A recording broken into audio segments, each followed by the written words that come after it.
Jeeva cinema பார்வையாளர்களுக்கு வணக்கம்.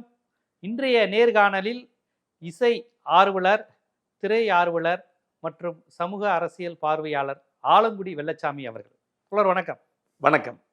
TMS அப்படிங்கிறது தமிழ் சினிமாவில் ஒரு தவிர்க்கவே முடியாத ஒரு வார்த்தை. எப்படி எம்ஜிஆர், சிவாஜி இந்த மாதிரி தவிர்க்க முடியாத வார்த்தையோ, அது மாதிரி டிஎம்எஸ் அப்படிங்கிற விஷயம் யாராலையும் மறக்க முடியாது. அந்த காலகட்டத்தில் டிஎம்எஸ் இல்லாமல் எம்ஜிஆர் நிறைவு பெற மாட்டார், டிஎம்எஸ் இல்லாமல் சிவாஜி கணேசன் நிறைவு பெற மாட்டார். அந்த கால சினிமாவே டிஎம்எஸ் இல்லாமல் நிறைவு பெறாது. அப்படி ஒரு விஷயம். ஒரு வைரமுத்து கூட ஒரு முறை சொல்லியிருப்பார், இவர்களுடைய சமூகம் பட்டு நெசவு செய்ய இங்கு வந்தது, தமிழ்நாட்டிற்கு வந்தது, ஆனால் இவரோ பாட்டு நெசவு செய்து நமக்கு கொடுத்து கொண்டு இருக்கிறார் அப்படின்னு அவருக்கு இந்த மதுரையில செலவைக்கும் போது சொன்னாரு. ஒரு அவருக்கே உரிய பாணியில சொன்னாரு. உண்மையில் அவர் நெசவு செய்ததுங்கிறது அவ்வளவு கோர்வியா அழகா தமிழர்களுக்கு நிறைய இசை மழையை பொழிந்திருக்கிறது.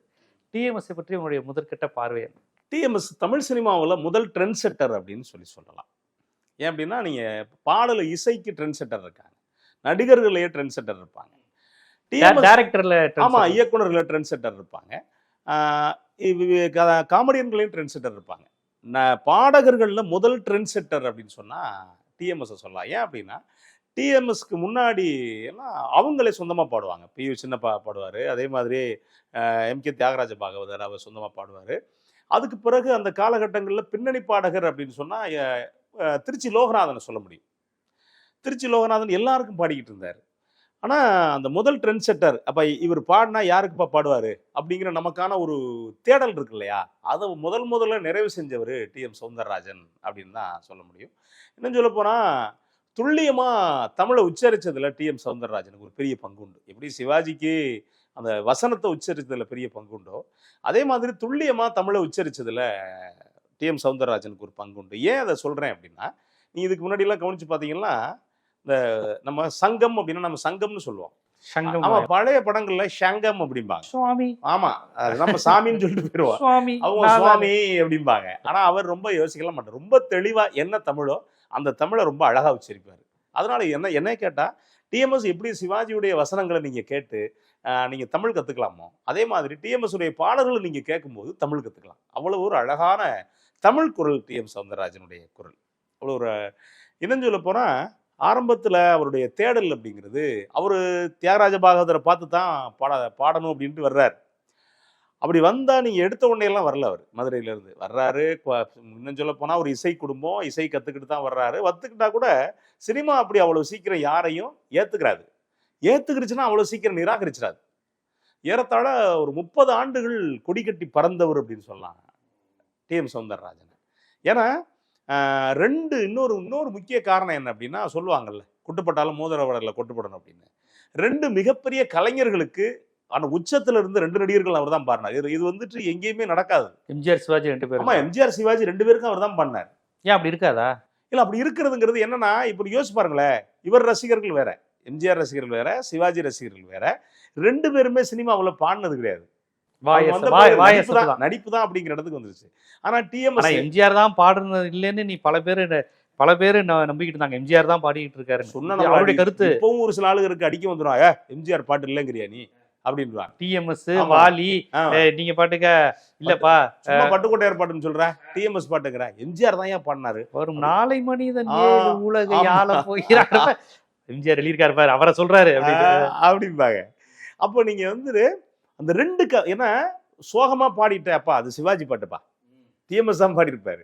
அவரே சந்தோஷமா பாடிட்டாருன்னா, இல்லை ஒரு அதாவது மக்கள் பிரச்சனையை பேசிட்டா பாடிட்டா அது சிவாஜிப்பா, எம்ஜிஆர் பாட்டுப்பா அப்படிங்கிற இடத்துக்கு தன்னை கொண்டு வந்தார்ல, அது டிஎம்எஸ்க்கு ஒரு பெரிய இது, எல்லாருக்கும் கிடைக்காத ஒன்று. இன்னும் சொல்ல போனால் டிஎம்எஸ் பொறுத்த வரைக்கும் ஆரம்பத்தில் 2 பேருமே ஏற்றுக்கல.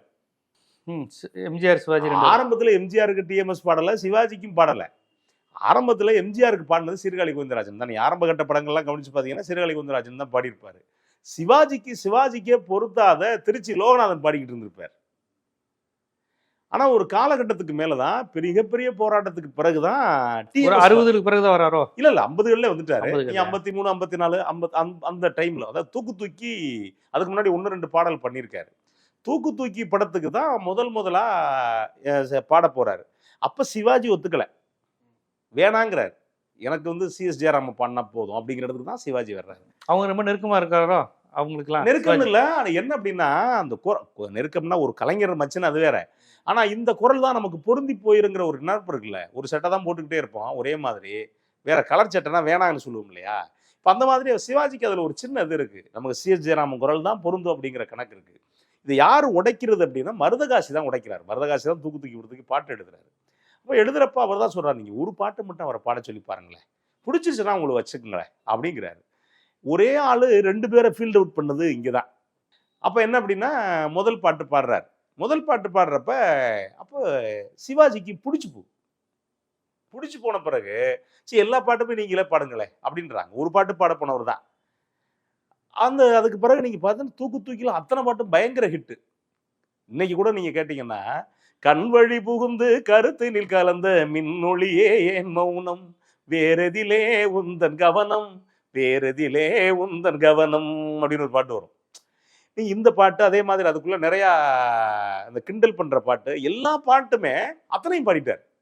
பாடிட்டா சிவாஜி என்ன முடிவு வர்றாரு அப்படின்னா, இப்ப நமக்கு இந்த ஆள் தான் என் மேலுக்கு அப்படிங்கிற இடத்துக்கு சிவாஜி வந்துடுறாரு. சரி அதே காலகட்டம் தான் எம்ஜிஆருக்கு எப்படி பாட்டுக்கு வர்றாரு அப்படின்னா, மலைக்கள்ளன் திரைப்படம்.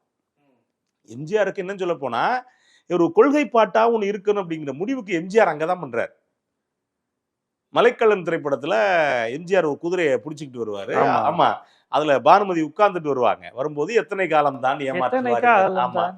எத்தனை காலம் தான் ஏமாற்றுவார் இந்த நாட்டிலே, சத்தியம் தவறாத உத்தமர் போலவே நடிக்கிறார், சமயம் பார்த்து பல வகையிலும் கொள்ளை அடிக்கிறார். இத்தனைக்கு யார் பாட்டு தெரியுமா? அது தஞ்சை ராமையாதாஸ் பாட்டு.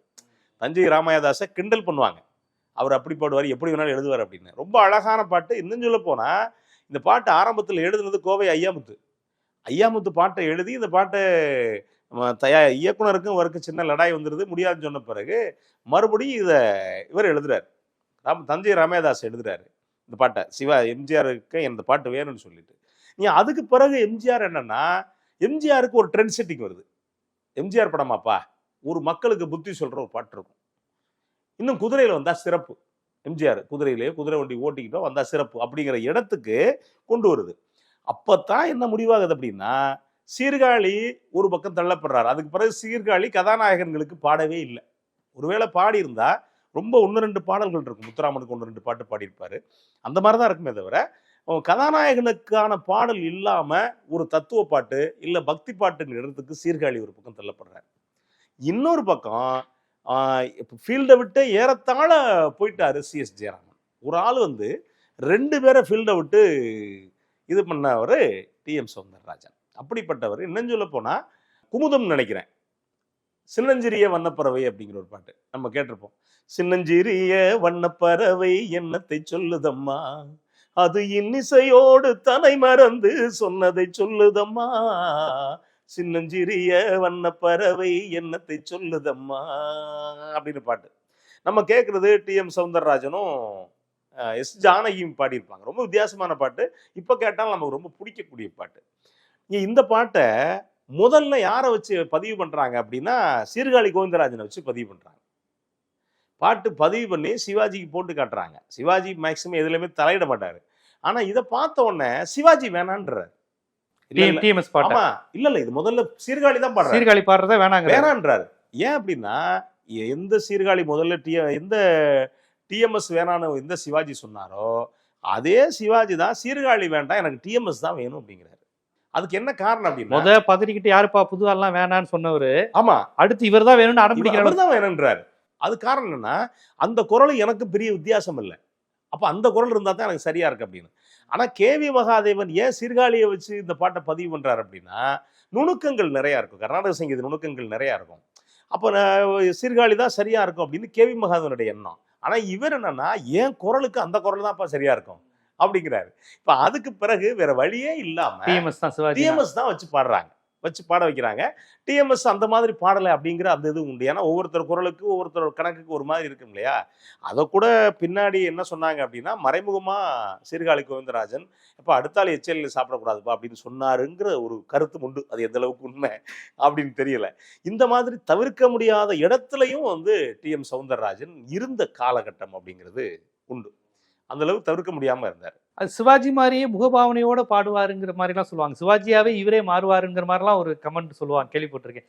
இந்த எண்ணிரண்டு பாதி இதெல்லாம் டிஎம்எஸ் சிவாஜி அந்த காம்பினேஷனால மட்டுமே சாத்தியம்லாம் சொல்லுவாங்க. அது என்ன சொல்லுவார் அப்படின்னா, இப்ப சிவாஜி பேசும்போது அவர் சொல்லியே காட்டுவாரு, சிவாஜிக்கும் எப்படி பாடணும், எம்ஜிஆருக்கு எப்படி பாடணும் அப்படின்னா, எம்ஜிஆர் மூக்குல பேசுவாரு, என்ன ஆண்டவனே அப்படின்னு எம்ஜிஆர்.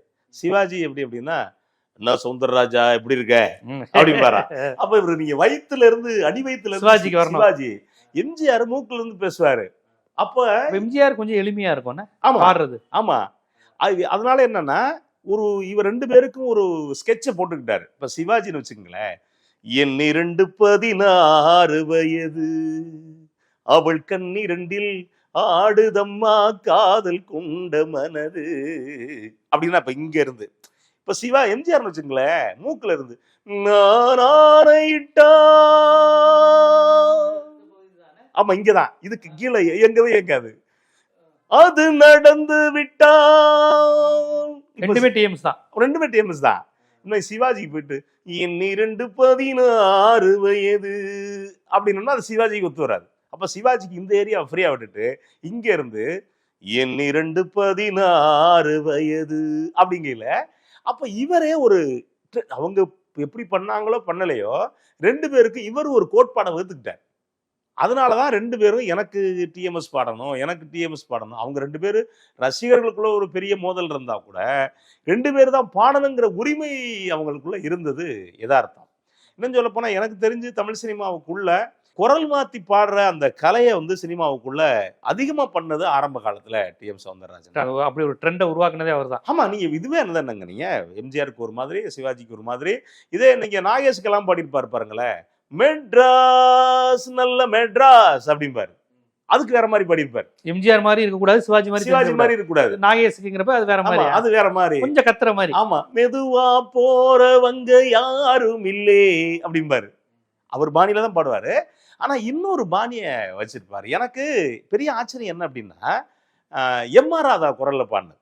எம்.ஆர். ராதா குரலுக்கே மாறி இருப்பாரு. ஆமா, எத்தனை பேர் இந்த பாட்டை கேட்டாங்கன்னு தெரியல. குமுதம் படம் தான். இன்னும் போனா இந்த பாட்டு அதிகம் பேசப்பட வேண்டிய பாட்டு, ஆனா பேசப்படலைங்கிறது ஒரு பெரிய வருத்தமான செய்தி. கவியரசர் கண்ணதாசன் எழுதின பாட்டு. நான் அந்த காலத்துல மாயாவாத தத்துவம் இருக்கு இல்லையா, ஆதிசங்கரர் மாயாவாத தத்துவத்தை தான் சொன்னாரு. மாயாவாதம்ங்கிறது ஒண்ணுமே இல்லப்பா அப்படின்னு சொன்னார். உலகத்துல ஒண்ணுமே இல்லை, அனைத்தும் சூனியம், எல்லாமே மாயை அப்படின்னு சொன்னார் ஆதிசங்கரர். அந்த ஆதிசங்கருடைய அந்த விஷயம்தான் பின்னாடி இந்தியாவுக்குள்ள அறிவியல் வளர்ச்சிக்கு பெரிய முட்டுக்கட்டையா இருந்துச்சு அப்படிங்கிற அந்த செய்தியும் உண்டு. நீங்க இந்த மாயாவாதத்தை கிண்டல் பண்ணி கண்ணதாசன் ஒரு பாட்டு பண்ணியிருப்பாரு குமுதம் படத்துல. அதுக்குள்ள எம்.ஆர். ராதா அதை கிண்டல் பண்ற இடத்துக்கு எம்.ஆர். ராதா குரல். எம்.ஆர். ராதா தெரியும், வில்லன் மாதிரி இருப்பாரு, ஆனா அவரு நியாயம் பேசுவார். நீங்க அதுதான் எம்.ஆர். ராதாவுக்கு அந்த யூனிக்கான சிறப்பு என்ன அப்படின்னா, மற்றவங்களுக்கும் அவருக்குள்ள விஷயம் அந்த வித்தியாசம். வில்லன் மாதிரி இருக்கும், ஆனா நியாயம் பேசுவார். இதுக்குள்ள அதுதான் பண்ணியிருப்பாரு. அப்போ ஒரு பூசாரி, அந்த பூசாரிக்கு ஏஎல் ராகவன் பாடியிருப்பாரு. பூசாரி பேய ஓட்டுவான். பேய ஓட்டும் போது அவன் எல்லாம் பொய்யும்பான். அது பொய், இது பொய், நல்லது பொய், கெட்டது பொய், எல்லாம் பொய் அப்படிம்பான். அப்படின்ன உடனே இவரு அடிச்சுடுவாரு. எம்.ஆர். ராதா அடிச்ச உடனே அவன் வலிக்குது அப்படிமா, டேய் எல்லாம் பொய்னா நான் அடிச்சதும் பொய் தானே, வலிக்குதுங்கிறதும் பொய் தானே அப்படிம்பாரு. அப்படி ஒரு பாட்டு வரும். அதுக்குள்ள அவன் என்ன சொல்லிருப்பான் அப்படின்னா, காயமே இது பொய்யடா வெறும் காற்றடைத்த பையடா ஏல் ராகவன், மாயனாராம் குயவன் செய்த மண்ணு பாண்டம் ஓடடா அப்படின்னு போவார். இவர் உடனே ஏய் நிறுத்தே அப்படிம்பாரு எம்.ஆர். ராதா பாணியில. அந்த பாட்டு அவ்வளவு அழகு படுத்தியிருப்பாரு. எனக்கு ஏன் அந்த பாட்டை சொல்றேன் உங்களுக்கு அப்படின்னா, மற்ற குரலுக்கும் எம்.ஆர். ராதா குரலுக்கு என்ன வித்தியாசம் அப்படின்னா, பேசிடலாம் ஆனா பாட முடியாது. என்ன ஆகும் அப்படின்னா, சுதி கலைஞ்சு போயிடும், பிச்சு மாறி போயிடும். அவ்வளவு சிரமமான ஒரு பாட்டை அவ்வளவு அழகா, அவ்வளவு எளிமையா நீங்க கண்ணை மூடிக்கிட்டு கேட்டா எம்.ஆர். ராதா மனுஷன் என்ன பாட்டு பாடியிருக்காரா அப்படின்னு சொல்ற அளவுக்கு அவ்வளவு சிறப்பா எம்.ஆர். ராதா மாதிரியே பாடியிருப்பாரு டிஎம் சௌந்தரராஜன். ஸோ எம்ஜிஆர், சிவாஜி மட்டும் இல்லை, எம்.ஆர். ராதா அந்த குரல் அது இன்னும் சொல்ல போனா நீங்க சொல்ல யூனிக்கான குரல் வேற. அவரு ஆமா பேசிட்டே இருப்பார், திடீர்னு இறங்கும், ரெண்டு வாய்ஸ் மேல உச்சத்துல பாடிக்கிட்டு இருக்கு, பார்த்து போட அப்படிம்பாரு திடீர்னு. இல்ல மரட்டல், கொஞ்சல், கெஞ்சல், ஆமா, அப்புறம் ஒரு மாதிரி சமாளிக்கிறது, ஒரு மாதிரி கலந்து வருங்க அவரு. ஆமா ஆமா குரல்லே நவரச காமிச்ச நாயை வந்து எம்ஆர் என் வகை மெய்ப்பாடையும், அதாவது ஒரு சொல்லுக்குள்ள என் வகை மெய்ப்பாடையும் காட்டுவார். அந்த மாதிரியான ஆளு எம்ஆர் ராதா. அவருக்கு அப்படி பாடுறதுங்கிறது அவ்வளவு சர்வ சாதாரணம் இல்லை. என்ன சொல்ல போனா இப்பவும் நீங்க எவ்வளவோ பாடல் கேட்கிறோம்ங்க. டி.எம். சௌந்தரராஜனுக்கு என்ன சிறப்பு அப்படின்னா, நீங்க ஒரு கொள்கை பாடல்லாம் டி.எம். சௌந்தரராஜன் பாடினா தப்பா கரெக்டா இருக்கும். இப்ப நீங்க எத்தனையோ பாடல்கள் இருக்கு. இப்ப எவ்வளவு பேர் பாடுறாங்க. எவ்வளவு பேர் பாடினா கூட டி.எம். சௌந்தரராஜன் பாடினார்னு வச்சுங்களேன், நீங்க ஒரு ஆரம்பத்துல பட்டுக்கோட்டையாருடைய பாடல்கள், அந்த பாடல்கள் முழுக்க பெரும்பாலும் யார் பாடி பண்றீங்க? எம்ஜிஆருக்கு. அவ்வளவும் டி.எம். சௌந்தரராஜன் தான். என்னன்னா, திருடாதே பாப்பா திருடாதே அப்படின்னாலும் டி.எம். சௌந்தரராஜன் தான். சின்ன பயலே செய்தி கேளுடா அப்படின்னாலும் டி.எம். சௌந்தரராஜன் தான்.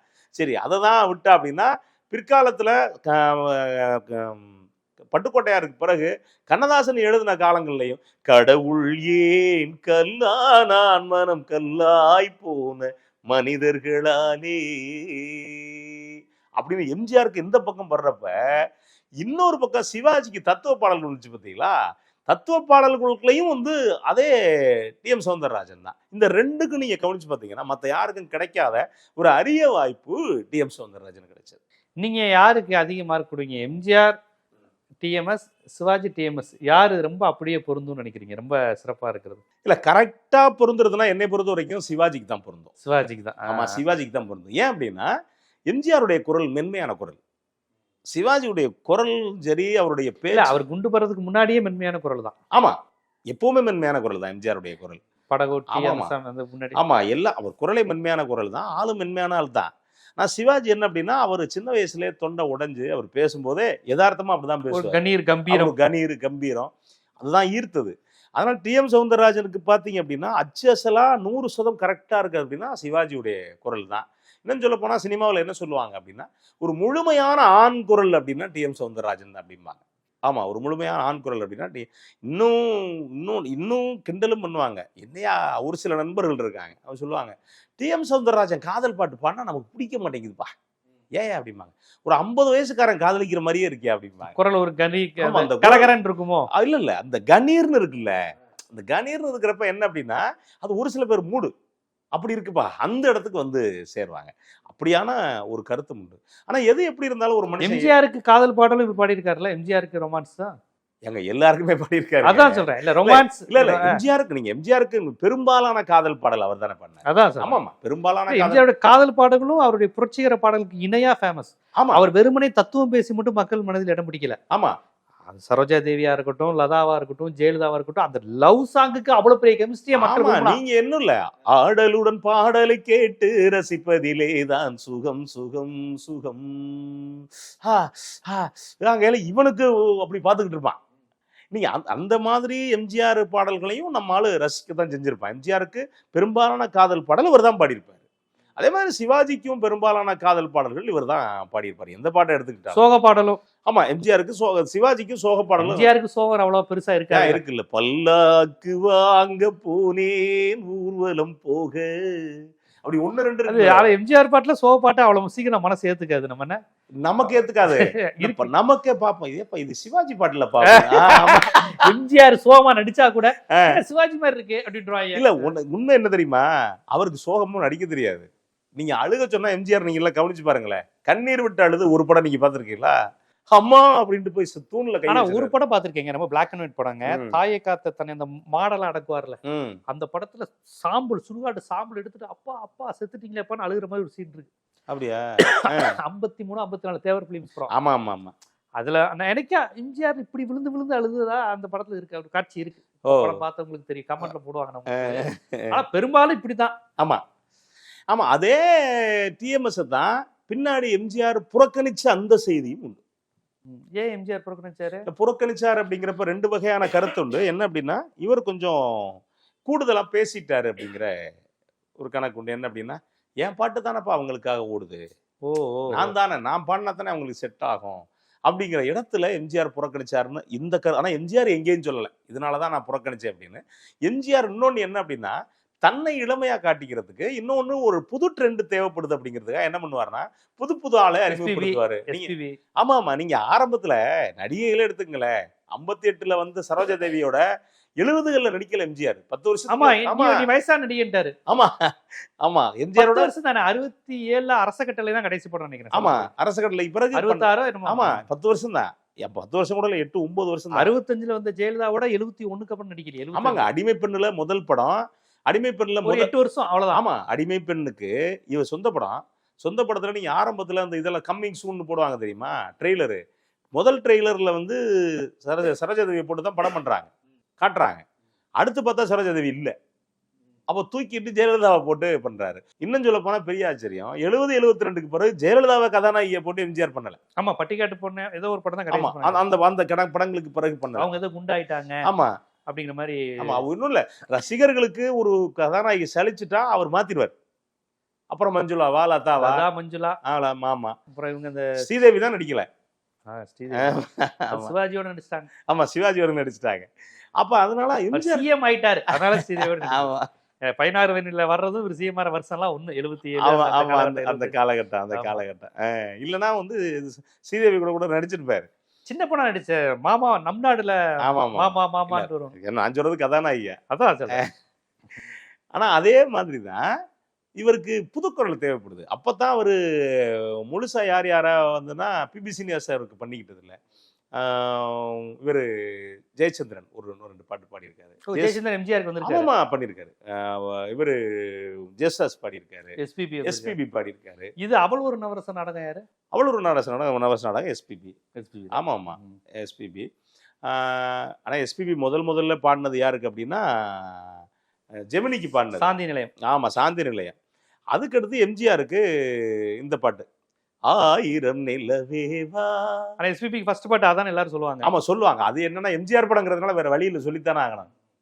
ரிலீஸ் ஆனது அது 1000 நிலவேவா. அந்த படமும் ஃபெமிலியரான படம் தான். சாந்தி நிலையமும் பயங்கர வெற்றி பெற்ற படம் தான். ஒரு நாவல். இல்ல அது கரெக்ட் தான். இருந்தாலும் எம்ஜிஆர் தான். எம்ஜிஆரா ஜெமினியாங்கிறப்ப அப்ப யாரு பெரியாளு? ஆமா அதுதான். ஆனா எம்ஜிஆர் பின்னாடி ரொம்ப பிடிச்ச குரல் யார் அப்படின்னா எஸ்பிபியோட ஜெயசாஸ் தான். ஓகே. ஆமா ஜெயசாஸுடைய குரல் தான் எம்ஜிஆருக்கு ரொம்ப பிடிக்கும். ஆனா ஓரளவுக்கு மேல எஸ்பிபியும் பாடினாரு, ஜெயசாஸும் பாடினாரு.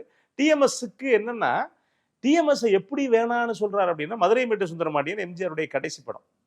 அதுல என்ன சொல்றாரு அப்படின்னா பாடல்லாம் பெரும்பாலான பாடல்களை கவிஞர் முத்துலிங்கம் தான் எழுதுறாரு.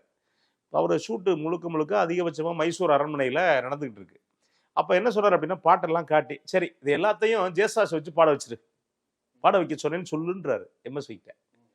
எம்எஸ்வி என்ன சொல்றாரு அப்படின்னா இவரே முத்துலிங்கமா என்ன சொல்றாரு அப்படின்னா ஐயா ஏங்க இது காதல் பாட்டெல்லாம் சரி, இதுல வந்து ஒரு தத்துவ பாட்டு ஒரு கொள்கை பாட்டை எப்படி சொல்ல முடியும்? எந்த பாட்டு? தாயகத்தின் சுதந்திரமே எங்கள் கொள்கை அப்படின்னு ஒரு பாட்டு வரும். தன்மானம் ஒன்றேதான் எங்கள் அப்படின்னு வரும். இந்த பாட்டை சொன்ன உடனே முத்துலிங்கத்துக்கே ஷாக்கு. இதே எப்படிங்க ஜெயசாஸ் பாடுறது? ஜெயசாஸ் போய் நீங்க கொள்கை பாட்டு பாடினா நல்லாவா இருக்கும் அப்படிங்கிறாரு. அவர் பூவே ஆமா அப்படின்னா இவர் தாயகத்தின் அப்படின்னா அவர் தூங்கிடுவான்ல.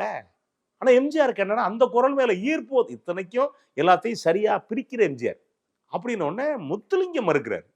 மறுத்துட்டு அதாவது இன்னொன்னு யோசிச்சு பாருங்களேன், மறுத்த முத்துலிங்கம் மறுத்ததையும் அவர் ஏத்துக்கிறார் எம்ஜிஆர். அப்படியா அப்படின்ன பிறகு இவர் எம்எஸ்வியும் அதை ஒத்துக்கிறார். எம்எஸ்வி வந்துட்டு டிஎம்எஸ் பாடுறா தான் நல்லா இருக்கும் அப்படிங்கிறாரு.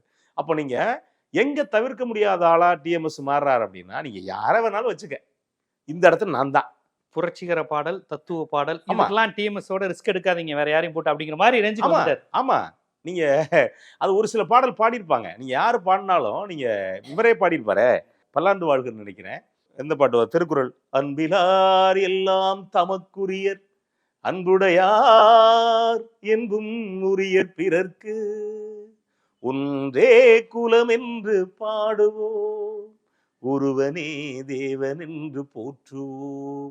நமக்கு ஆனா அந்த குரல்ல ஏதோ ஒரு நளினம் இருக்குமே தவிர, ஏன்னா அதுக்கு இன்னொரு காரணம் டிஎம்எஸ் குரல் நமக்கு பழகிருச்சு. ஒரு இந்த பாட்டு அப்படி அதனால டிஎம்எஸ் வேலை இன்னொருத்தர் பாடணும்னா நமக்கு ஒரு இதாகுது. ஆமா கொஞ்சம் ஆமா இப்ப கூட நமக்கு எம்ஜிஆர் டிஎம்எஸ் அந்த கெமிஸ்ட்ரியோட இவன் வாழ ஆரம்பிச்சிட்டான். ரசிகர்கள் வாழ ஆரம்பிச்சான். ஆமா ரசிகர் அவங்க ரெண்டு ஒண்ணு சேர்ந்துருக்காங்க இல்லையோ, ரசிகர்களை பழகி. ஆமா குரலுக்கு இப்ப இது அப்புறம் எம்ஜிஆருக்கு இது எம்ஜிஆர் பாடலையோ. ஆமா எம்ஜிஆர் படத்துல வேற யாரும் பாடிருப்பாங்க போல இருக்குப்பா. ஆமா அப்படின்னு நீங்க எம்ஜிஆருக்கு காதல் பாட்டுன்னு வச்சுங்களேன், அது ஏத்துக்குவாங்க. மக்கள் ஏத்துக்கிட்டு தான் ஜேசுதாஸுக்கும் ஏத்துக்கிட்டாங்க. இவருக்கு எஸ்பிபி எம்ஜிஆரே நல்லா இருக்குமேங்க. நீங்க சொன்ன அந்த ஓராயிரம் நிலைவாவா ஆமா அது நீங்க எம்ஜிஆர் உடைய அந்த கலரையோ டோனையோ மாத்தலையே. எம்ஜிஆர் பாடலுங்கிற அந்த இது 1000 நிலைவானா அது எம்ஜிஆருக்கான டோனோட அந்த ராஜா காலத்துக்கு தானே வருது நமக்கு. ஆமா அது காதல் பாட்டுங்கிறப்ப பொருந்தி போயிருது. ஆனா நீ அதுதான் காதலின் தீபம் ஒன்று பாடின எஸ்பிபியும் 1000 நிலைவாவா பாடின எஸ்பிபியும் ஒண்ணு இல்ல. ஆமாம் அது சந்தன குரல். அது ஆமா ஆமா. வந்த புதுசு. ஆனா காதல் தீபம் ஒன்றப்ப அந்த குரல் இதாயிருச்சு, கொஞ்சம் கனத்துருச்சு. அப்ப தவிர்க்க முடியாத ஆளா எங்க இருக்காரு அப்படின்னா, தத்துவ பாட்டுனா நான் தான்ப்பா, கொள்கை பாட்டுனா நான் தான் அப்படிங்கிற இடத்துல இருந்தார். ஆனா சிவாஜி அந்த ஒரு படத்துல வேண்டான்னு சொன்னாரே தவிர, அதுக்கு பிறகு சரி சிவாஜி அது ஆரம்பத்துல மறுத்தாரே ஒழிய, கடைசி வரைக்கும் எனக்கு டிஎம்எஸ் வேண்டாம் அப்படின்னு சொன்னவே கிடையாது. என்ன இயக்குனர் யாரை முடிவு பண்றாங்களோ, இல்ல இசையமைப்பாளர் யாரை முடிவு பண்றாங்களோ, அவங்களுக்கு தான் சிவாஜி அடாப்ட் ஆகிட்டாரு. இன்னும் சொல்ல போனா 80களுக்கு பிறகு சிவாஜிக்கு மலேசியா வாசவன் பாடுறாரு. அது சிவாஜி சொல்லியே பண்ணல. கங்கை அமரன் தான் ஆமா கங்கை அமரன் தான் முடிவு பண்றாரு. கங்கை அமரன் தான் அந்த இந்த படம் இருக்கும், மாடப்புறாவோ இல்லை மஞ்சள் நிலாவோ ரவிவர்மன் இனி வருவான் அப்படின்னு ஒரு பாட்டு வரும். இது கங்கை அமரனுடைய இசை. அதுலதான் முதலா மலேசியாவை அறிமுகப்படுத்துறாங்க. அறிமுகப்படுத்துறப்ப கூட என்ன அப்படின்னா, டிஎம்எஸ் சொல்றாங்களே அப்படி பேசுவார், புறம் பேசுவார் அப்படி. இந்த பாட்டை கேட்டு சொல்லியிருக்காரு, நல்லா பாடியிருக்கானையா, சிவாஜிக்கு பொருந்தி போற மாதிரி பாடியிருக்கானையா அப்படின்னு இருக்காரு.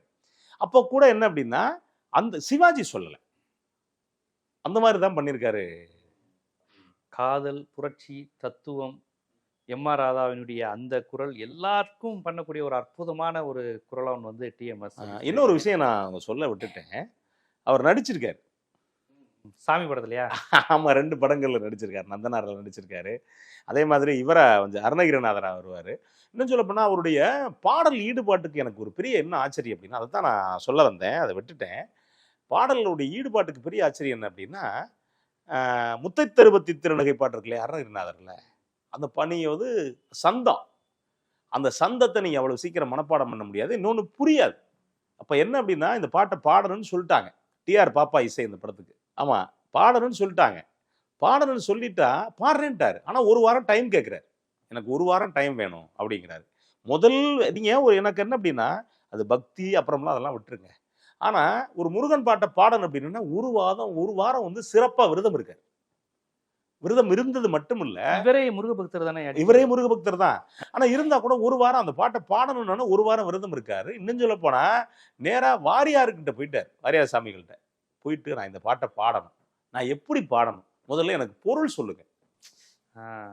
அந்த அர்ப்பணிப்பு. ஆமா நீங்க பொருள் சொல்லுங்க. ஏன்னா நான் பொருள் பாடலாம நான் இந்த பாட்டை பாடிட்டேன் அப்படின்னா, அது வந்து எனக்கு என்னுடைய தொழிலுக்கு நான் செய்யற துரோகம், இன்னொன்று மக்களுக்கு அது முழுசா போய் சேராது அப்படிங்கிற வகையில போய் வாரியார் சாமிகள்கிட்ட பொருள் கேட்டு அந்த பொருளை எழுதிக்கிட்டு, அதுக்கு பிறகு வீட்டில் வந்து அந்த பாட்டை, ஏன்னா நம்ம இன்னைக்கு கேட்குற நீங்கள் முத்தைத்தரு பத்தி திருநகைன்னா நீங்கள் வேற, ஆனால் அவர் என்ன அப்படின்னா அன்னைக்கு ரெக்கார்ட் பண்ணுற அந்த இதுவும் இல்லை, அந்த பாட்டை உட்காந்து மறுபடியும் படிச்சு மனப்பாடம் பண்ணிக்கிட்டு, ஏன்னா நீ அவ்வளோ கொஞ்சம் அசந்தியெல்லாம் அந்த பாட்டு புரியாது, நீங்கள் கேட்டாலும் புரியாது, அது வேற, எளிய மக்களுக்கு புரியாது. முத்தைத்தரு பக்தி திருநகை அத்திக்கிற சத்தி சரவண வித்தை குரு வித்து குருவர் என்ன போதும் அப்படின்னு அப்படி போட்ட பிறகுதான் டிஆர் பாப்பாவே மெச்சிருக்காரு. என்ன மனுஷன், நம்ம நினைச்சதை விட இன்னொரு பங்கு பாடிட்டார். டிஆர் பாப்பா பெரிய இசைஞான உள்ளவர் அப்படின்னு இருக்காரு. அந்த அளவுக்கு அர்ப்பணிப்பும் அவர்கிட்ட இருந்தது. என்ன சொல்ல போனா அதுக்கு பிறகு டி ராஜேந்தருக்கு உள்பட பாடிட்டார். டி ராஜேந்தருக்கு பாடிடலாம். எனக்கெல்லாம் என்னன்னா, நிறைய பேர் சொல்லுவாங்க டி ராஜேந்தர் படம் இல்லைங்க, சிவாஜிக்கு பாடியிருக்காருங்க அவர் அப்படின்னு. நமக்கு ஆமா, நான் ஒரு ராசி இல்ல ராஜா அப்படின்னு இருப்பாரு. அப்படி நிறைய பாட்டு. அது அமைதிக்கு பெயர் தான் சாந்தி, என்னை போய் ராசிலா ராஜன் பாட வச்சிட்டியடான்லாம் ஏதோ. ஆமா அவர் ஏன்னா அறச்சொல் அவங்கெல்லாம் என்ன பண்ணா, சிவா டிஎம்எஸ், கவியரசர் கண்ணதாசன், சிவாஜி இவங்கெல்லாம் அறச்சொல் வேண்டாம்னு நினைக்கக்கூடியவங்க. இது அறச்சொல் தானே, அது அவங்களுடைய நம்பிக்கை. அறச்சொல் வேண்டாம் அப்படின்னு நினைக்கக்கூடியவங்க. இன்னும் சொல்ல போனா இவர் நீங்க வசந்த மாளிகை வசந்தாரி பின்னாடி வந்த எந்த படம், அதுல ஒரு பாட்டு வரும், என்னன்னா, அவனை அழைத்து வந்து ஆசையில் மிதக்க விட்டு ஆடடாடு என்று ஆட வைத்து பார்த்திருப்பேன் அப்படி ஒரு பாட்டு வந்து தெரியுமா. கடவுள் மனிதனாக பிறக்க வேண்டும், அவன் காதலித்து வேதனையில் சாக வேண்டும் அப்படின்னு தான் எழுதியிருக்காரு கவியரசு கண்ணதாசன். அவர் மூடு வந்து எழுதி முடிச்சிருவார் மனுஷன். இவர் பாட முடியாதுன்றாரா? நான் அப்படிங்க கடவுளை போய் சாக சொல்றது? கண்ணாடி பேசிடுவார், அவன் வேண்டுவாரு. ஆமாமா, அவரு செல்லாம். கடவுளா இருந்தாலும் ஃப்ரெண்டு தானே அவருக்கு. ஆமா ஆமா, அவர் நான் எப்படிங்க எழுதுறது பாடுறது அப்படின்னு இருக்காரு. கடவுளை போய் சாக சொல்றீங்க அப்படின்ட்டு அப்புறம் மாத்தி கொடுத்துருக்காரு. நீங்க அதையும் தயங்காம சொல்லக்கூடியவர். கடவுள் மனிதனாக பிறக்க வேண்டும், அதையும் சொல்லக்கூடியவர். அப்படிப்பட்டவர் தான் டிஎம் சௌந்தரராஜன். நீங்க இப்போ கூட நம்ம நல்ல தமிழ் கத்துக்கணும் அப்படின்னா தாராளமா டிஎம்எஸ் உடைய எந்த பாட்டை கேட்டாலும் அந்த உச்சரிப்பை அந்த உச்சரிப்பு தமிழ் கத்துக்கலாம். இன்னொன்று அந்த எண்வகை மெய்ப்பாடை ரொம்ப அழகா அதுக்குள்ள பண்ணியிருப்பாரு. எல்லாம் அந்த பாவங்கள் குறையாம பண்ணதுல டிஎம் சௌந்தரராஜனுக்கு ஒரு பெரிய பங்கு உண்டு. அவ்வளோ ஒரு அழகான பாடகர். கண்டிப்பா டிஎம்எஸ் பக்தி, காதல், ஆன்மீகம், எம்ஜிஆர், சிவாஜி அவர்களுடைய தனித்துவம், நளினம்னு எல்லாவற்றையும் கலந்த ஒரு அற்புதமான கலவை. தமிழ் சினிமாவுக்கு நம்ம தமிழ்நாட்டிற்கு கிடைத்த ஒரு முக்கியமான ஒரு இசை பொக்கிஷம் தான் அவங்கெல்லாம். அதெல்லாம் நம்ம இனி இப்படி ஒரு மனிதர்கள்லாம் கிடைக்கிறது ஒரு அரிய வகை தான். கிடைக்குமாங்க கிடைக்க தெரியாது. ஸோ அவர்களை பற்றி அசைப்படுவதே ஒரு ஆனந்தமான ஒரு உன்னதமான உணர்வாக தான் நான் பார்க்குறேன். அவரை பற்றி பல்வேறு விஷயங்களை பகிர்ந்துக்கிட்டீங்க. கண்டிப்பாக நன்றி. வணக்கம்.